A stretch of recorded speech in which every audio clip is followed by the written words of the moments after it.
Namaste, Jai Bharat.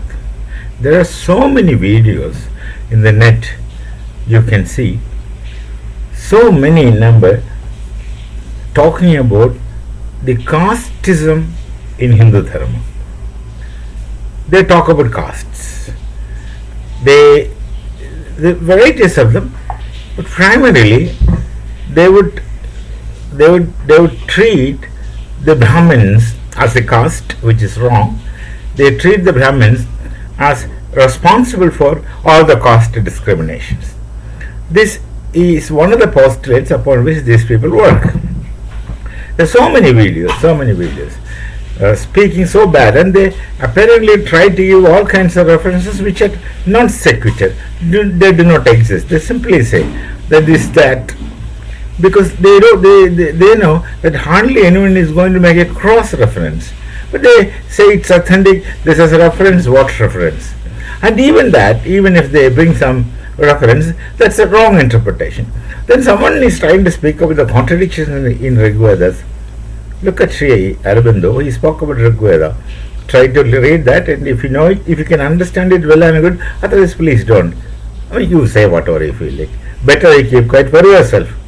It makes no difference to us, to others. Now, if you look at these people, those who celebrate the casteism in Hindu Dharma, they belong to two categories. One, explicitly non-Hindus.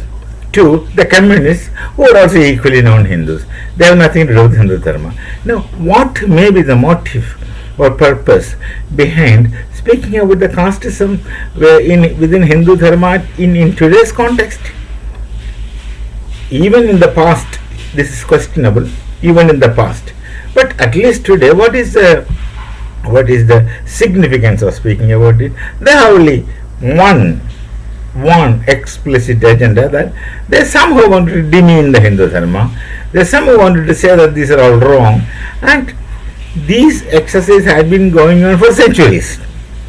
This attempt to demean Hindu Dharma and the attempt to say that these are all gibberish, and require this Aurobindo's time, gibberish, and these are all meaningless, had been undertaken by your ancestors, your great grandfathers, and they had not been successful even in those contexts, and now you think you will do all these things. It's something like you simply do it just for the sake of doing, thinking that you are expressing yourself and you get satisfied in saying so.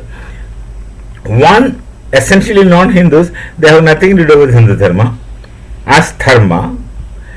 Two, communists who have nothing to do with any dharma, any religion. These two people are trying to speak about all kinds of things about caste. There are so many videos in the net. They speak so bad about the caste as though they are very much interested. Are they really interested in the welfare of Hindu Dharma?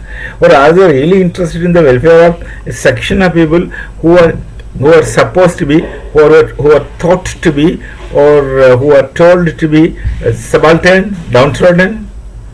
Are they interested in them? No, certainly not. Now, why it is their interest? It's so simply to demean. Such a lot of videos keep coming and going, and let it come. Let them go. Let them try to give all kinds of references which are non sequitur. We know it. These things don't exist. No such things are found in any other text which they are attempting to quote. Or even if they really get a quote, then they are trying to misinterpret it, which is easy for them. They misinterpret, and no one is going to cross-check.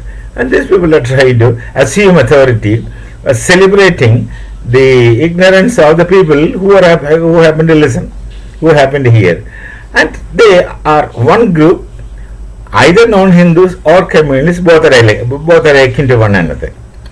And their motive is only to demean and say this is something less. And when you say this is less, then there is always an implied lesser than what you know. Each one having their own interest, but they will have the common attack on Hindu Dharma, attack on caste. Now, one step, just keep this aside. Whatever religion you may belong to, whatever religion you may belong to. Don't you have sects within it? Are these sects not castes? And are these sects more rigid than the kind of caste you accuse in Hindu Dharma? Can you go to any place of worship of one sect if you belong to another sect? Can you intermarry sects? Then what is that difference between your sects and the caste, what you call? The castes are much refined and much better. They go to at least one place of worship. They follow one tradition. But you, for each sect, you make separate religious texts. Separate religious texts. I don't know which of your leader makes it.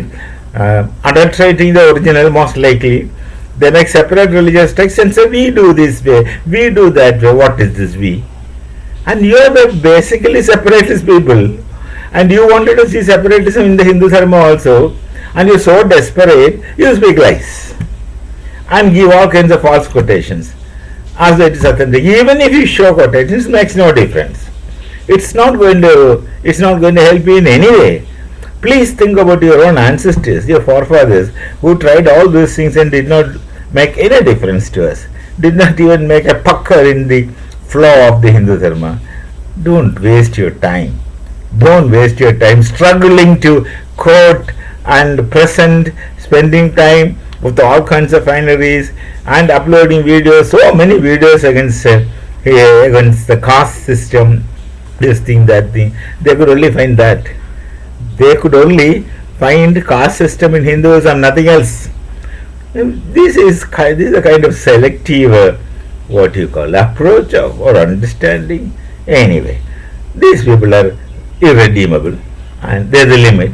Let them continue doing it. Let's see where they will reach and where they can stand. This is the limit. Namaste. Jai Bharat. Jai Shri Ram.